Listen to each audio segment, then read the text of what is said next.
Today we're going to be solving another AMC 10 problem.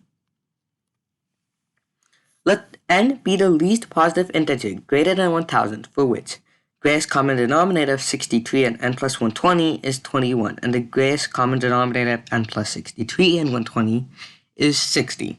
What is the sum of the digits of n? So, how would I want to approach this problem? Well, first of all, because I have greatest common denominator, I might as well want to establish modulus. So, how can we start? Well, let's first look at this equation. Here I want to find n, so I'm going to take the n plus 120 term, add the modulus symbol. Now, what is this congruent to? Well, this is congruent to 0 mod 21 because we know that 21 is the result of the greatest common denominator. So each of the two terms that we have in here, so this one and this one, should be divisible by 21. 0 mod 21. Now, we can also write this again as something else, but what would we want to write it as? Well, we notice here that here we have 120. So we might want the smallest multiple larger than this, which in case would be 126. So we can write this as 126. Then the next thing we want to do is we want to simplify this. So we can just subtract 120 from both sides to get that n is congruent to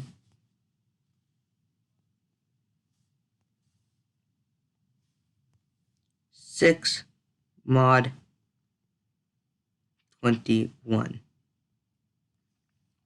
Now, repeating the same steps, but not going in as much depth, we will apply the same thing in this equation.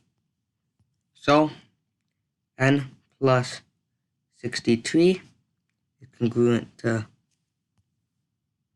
0 mod 60, which is also congruent to 120. Then, by subtracting, we get that n is congruent to 57 mod 60. So, here we establish two congruents. This one and this one. Now, how can we use them? Well, we can set up variables. So, here I'm going to set up some variables.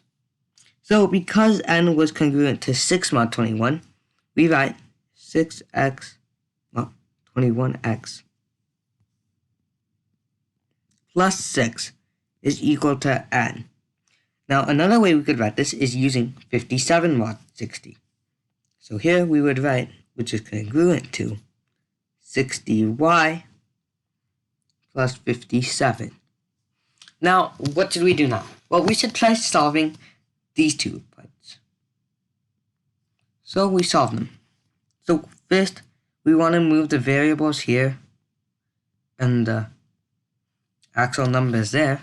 So we do that 21x minus 60y is equal to 51. Now, how can we solve this? It doesn't seem possible, but actually we can solve this by taking a common variable, which I'll consider a. Then what we notice is, okay, well, 21 and 60 and 51, all of them are divisible by 3. So before I actually start using a, I might as well want to divide both all sides by 3. So 7x minus 20y, that equals to 17. Now, what should I do? Well, I want to write x in some term like this, such that it's equal to some ba plus c. And same for that. dA plus e, that should equal to y. Okay, so how do I do this? Well, my first step is using this. So first for the constants. Well, we know that 7c minus 20e, that should equal 17. So, well, what are the possible candidates? Looking for one very simply, we find that 77 minus 60 equals 17. So, instead of E, we can replace this with 3. And instead of C, we can actually replace this with 11. That will satisfy it. You can try it.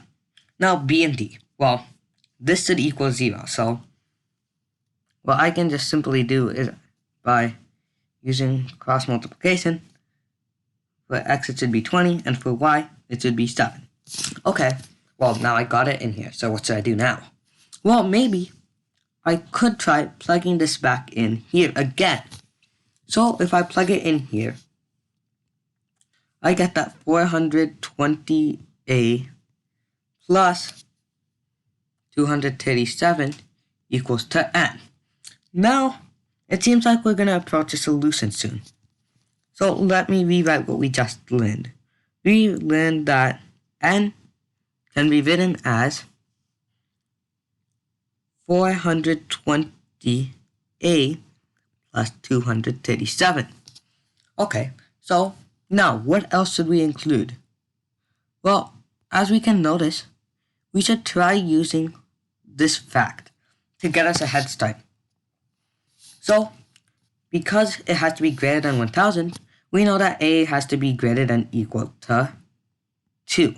So, by plugging in A equals to 2, we get that N equals to 1077. Well, does this look like a correct answer? Well, no. And why is that? Well, why don't we try plugging this in this equation? Here we see that 197 is definitely divisible by 21. And how do we know that really quickly? Well, 119 is divisible by 7, and 7 is divisible by 7. It's defined by 3. We just add them all, so we get 18, and that's divisible by 3. But there's another problem. It's also divisible by 63. We already see that it's divisible by 7, but its digits sum to 18, which can also show that it is divisible by 9. So, this doesn't satisfy this condition. So, we just need to add 420 more. Now we get another possible hypothesis. We got 1497. Now, what's wrong with this one, maybe? Well, let's try plugging it to this one, since this one shouldn't be wrong now. Here we see that we get 1560 if I add the 63. So by 3, it becomes 1560, 1560. And this model, this is divisible by 60, but I also think it's 120 times 13. So we have to add one more to finally get 1917, which is it, since if we add 63, we get 1980, and this is divisible by 60, but not divisible by 120. So, now, one more thing, we even have to check this one. So we get 2100, and this isn't divisible by 9, so it's never going to be divisible by 63. So, thus, 1917 is equal to n. Except that's not the answer to the question, because they asked for the sum of the digits of n. So, 1 plus 9 plus 1 plus 7, that is just 18. So therefore, our correct answer is C. Please like this video and don't forget to hit the subscribe button. Thanks for watching.